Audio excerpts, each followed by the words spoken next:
Hello everyone, my name is Benn and today we're going to talk about the Stuart literature.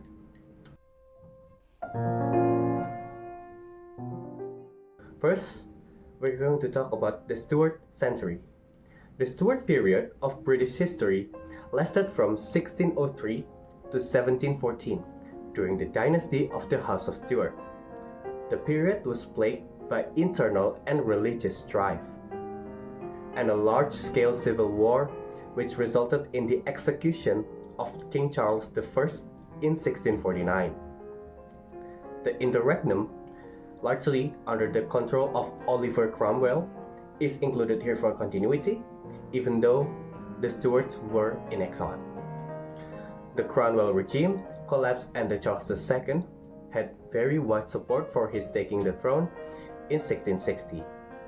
His brother, James II, was overthrown in 1689 in the Glorious Revolution. He was replaced by his Protestant daughter, Mary II, and her Dutch husband, William III. Mary's sister Anne was the last of the line. For the next half-century, James II and his son, James Francis Edward Stuart, and grandson, Charles Edward Stuart, claimed that they were the two Stuart kings. But they were in exile, and their attempts to return with German aid were defeated. The period ended with the death of Queen Anne and the accession of King George I from the German House of Hanover. Drama to 1642. Marlowe, Shakespeare, and Jonson are the giants of English Renaissance drama. The chief Jacobean plays are listed right there. Public theaters also flourished under Charles I, until Parliament closed them in 1642. Plays were not always printed, and authors are sometimes unknown. Comedy. The comedy of this period continued into the comedy of the manners of the 18th century. The Merry Wife of Alençon, 1597, is Shakespeare's one-citizen comedy, a genre whose archetype is Decker's The Shoemaker's Holiday, 1599. This celebrates a jolly shoemaker, mayor of London, without satire and with some sentiment. Rude jokes disarm serious expectations. Decker's hero tells his wife that one of her maids hath a privy fault. She farted in her sleep. Such jests are found in Decker's source. Stories by Thomas Deloney in The Gentle Craft, 1597. This citizen tradition feeds not only the popular comedy of the 18th century, but also Dickens and modern situation comedy. It relies on stock characters and laughable situations. Tragedy. Jacobean tragedy continued the vein of Keats' The Spanish Tragedy of a generation earlier. The best of John Marston, Cyril Turner, John Webster, and Thomas Middleton is sometimes read with Shakespeare's tragedies. Typically, the Revenger, a man of unrecognized talent, is hired to avenge a pirate wrong involving both murder and sexual honor. John Donne. John Donne is the most striking of 17th-century poets. In the 1590s, he wrote elegy and satire. The elegies are amorous and urban, like Ovid's, but have more attack. Donne's gift for drama and controversy developed early. Schooled in rhetoric and logic, he came from a family devoted to the memory of Sir Thomas More, his mother's great-uncle, giving his writing compression and bravura. Although religious and metaphysical categories are central to his thinking, Donne's love poems are not truly metaphysical. They use logic to justify claims such as "she is all states and all princes." Prose to 1642. The cool even-handedness of Marvell contrasts with Donne's histrionic urgency. During the 17th century, where English prose became plainer, less elaborate, its stylistic model was not the artful Cicero, but the sort of Seneca, and they're exemplars of this. The first major writers to choose succinctness were Ben Jonson and Sir Francis Bacon in his essays of 1597. In his Advancements of Learning, Bacon advocated that the truth about natural phenomena should be established by experiment.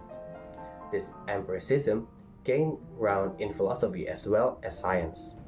Sir Francis Bacon. Francis Bacon rose under James I to become Lord Chancellor.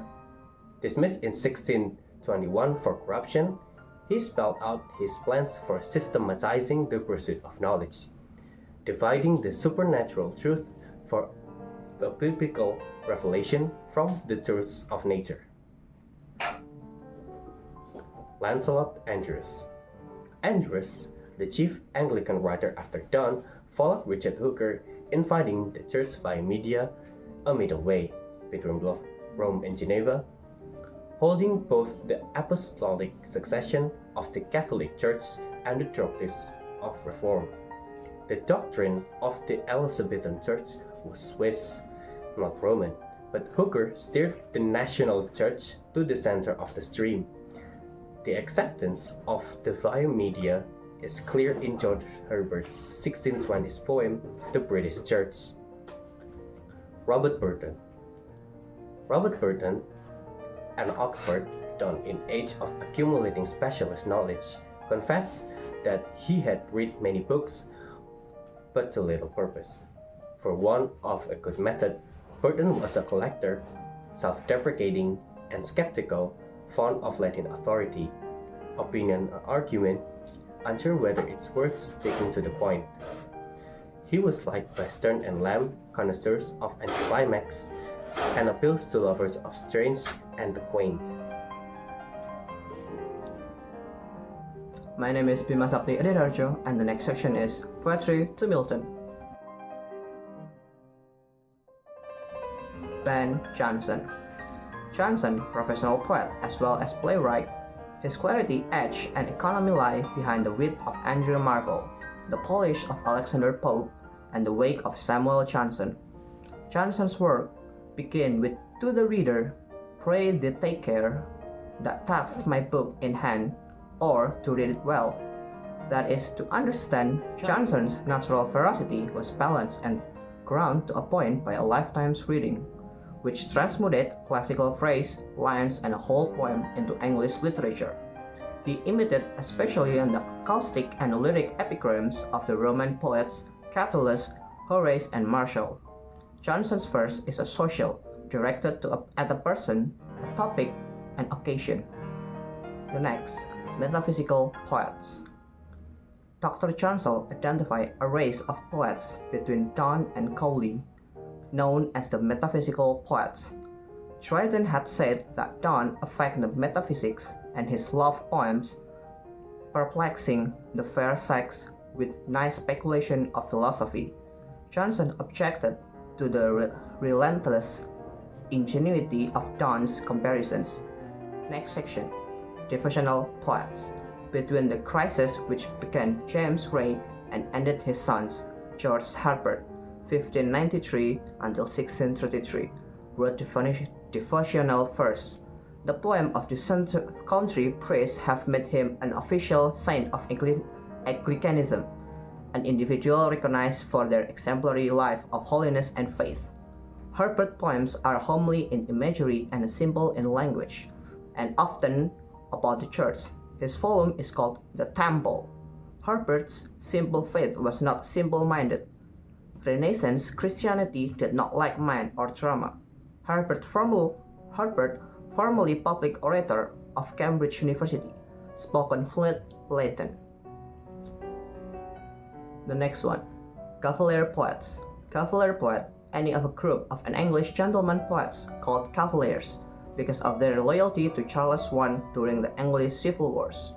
The Callan secular verse of Cavalier poets, such as Sir Richard Suckling and Sir Richard Lovelace, came to an end or rusticated itself Most cavaliers did not join Charles II in France, but joined the clergy in the country, sending chirpy signals to their short-lived fellows. The most astonishing poems from the country were by Andrew Marvell, around 1621 to 78, written 1650 to 1651, but published posthumously. The next one, John Milton. John Milton was an English poet, polemicist, and a civil servant. 9 December 1608. His 1667 epic poem, Paradise Lost, written in the blank verse and including 12 books, was written in a time of immense religious flux and political upheaval. The grand exception is the late work of John Milton. After the great crisis of the Civil War, he invoked of his epic the spirit that does prefer or before all temples the upright heart and pure. A Puritan, he chose to rewrite the Bible as it might have been written with the benefit of a humanist English education. Milton, early Protestant, ideals were at odds with his sophisticated Italian art style. At court, Charles I patronized the Baroque sculptor Bernini. This style, far from Puritan's plainness, Milton wrote 6 sonnets in Italian, an English verse in an Italian way.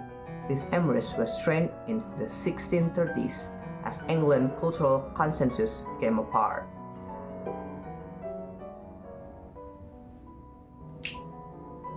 My name is Ahmad Naufal Putra Ivansyah. We move to the next session, the Restoration.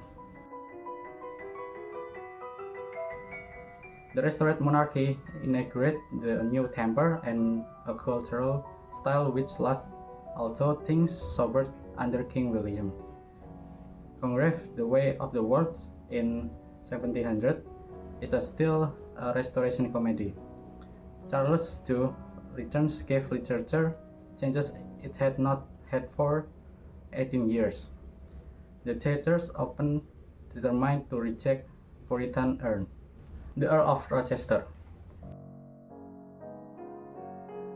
The reversal in the social mores in 1660 is found in the libertine wit of John Wilmot, Earl of Rochester, since 1648 until 1680, son of Cavalier hero and Puritan mother. Rochester, wherever is Horatius. Like other Restoration writers, he disliked righteous sentiment and sexual hypocrisy, but was also skeptic about human reason. John Bunyan. John Bunyan was another kind conversion. He became an unlicensed Baptist preacher, was an imprison in 1660, and continued to preach and write in Bedford jail. In prison, he wrote The Pilgrim's Progress, The Life and Death of Mr. Batman, and The Holy War. Pilgrim's Progress has been a most successful religious allegory, for reasons which are easily seen. Samuel Pepys. Pepys was clerk of the King's ships during the Dutch War. A panorama of London life from 1660 to 1669 was found in the Pepys diary. At Pepys' death, his fellow diarist John Evelyn wrote of him as a very worthy, industrious, and courageous person, known in England, exciting him to knowledge of the Navy. The diary was deciphered and part published in 1825. Its interest lies not just its account of the plague, but is in detail. The theatres. The London theatres opened to play by order of dramatist Sir William Davenant, and to adaptation of pre-Civil War drama. But there were no professional actors, and the new plays were different. The public companies licensed by the King act in the purpose-built theatres rather like modern theatres. but in other places like Devon, at Lincoln's Inn Fields and Dorset Garden, and Killigrew at Drury Lane were covered.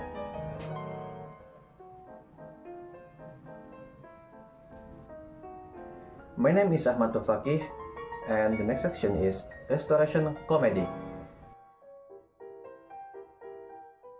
Restoration Comedy showed the semi-sexual side of the smooth social world. The leading comic writers of Charles' reign were Sir George Etheridge in 1634 until 91 and William Wycherley in 1641 until 16. Restoration comedy takes a pleasure in vice it caricatures. It shows the way we live now, pushing current trends to logical extremes. Next is John Dryden. Was an English poet, literary critic, translator, and playwright who put on 5 plays in 1667. Rochester, Buckingham, and Sedley count Dryden as a social inferior. Others who wrote for a living acknowledge his superiority by attacking him.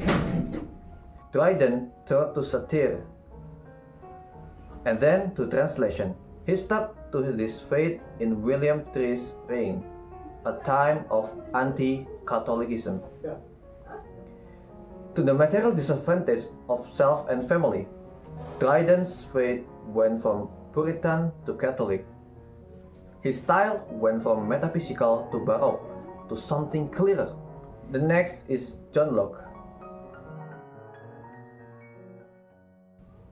John Locke, born in 1632, was a key figure in British cultural history.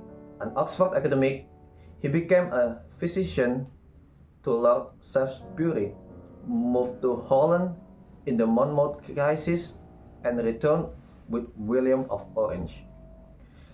Publishing after 1689, he formulated an empirical philosophy which derived knowledge from experience and a theory of a government as a contract between governor and the governed. Next, we have some woman writers. We have Anne Bradstreet and Catherine Phillips, who write The Matchless Orinda in 1631, and Anne Killigrew and Anne Lady Winchelsea, Mary Estelle, and De la Fere Manley. The next is William Congreve. The literary century clothes with Congreve's comedy The Way of the World, a classic intrigue of manners, love, money, and marriage. William Congreve, born in 1670, polished the mirror of society to a new brilliance. The Way of the World was not a hit, and Congreve brought no more plays. And that is our presentation. I hope our presentation is not hard to understand. And thank you for watching. See you next time.